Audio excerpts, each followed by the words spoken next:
Congressman Mike Gallagher, he actually called out some e-retailers based in China, like Temu, like Pinduoduo, Temu, and Shein. They're not paying like the due taxes. They're just dumping the U.S. market with cheap product. While in California, I mean, they made it so difficult for small business people to run a legitimate and patriotic business. What a difference. And that's why some people say California has become a CCP country.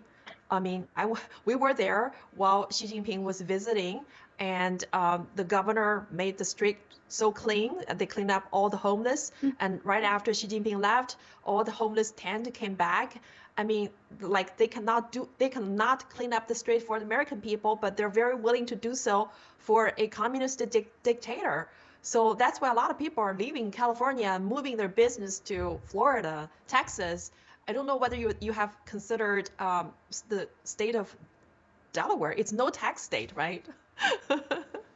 Believe me, every time I see what the taxes are, and I used to live in Florida, and I always joke because I also have a place in DC that I was the only person in 2023 who moved from Florida to Washington DC, because who else is doing that? But no, I love those states. I love Texas, but I will say it is interesting for your fashion focused audience. Like, so much of the USA made clothing and apparel really is centered here in downtown LA. The Fashion Institute of Design and Merchandising, FIDM, is here. Yeah. So it's been very nice to be here because it's such a hub for all of that. And honestly, with the shipping side of things, I can transport stuff to and from the factory. So that's also how I really can keep costs down.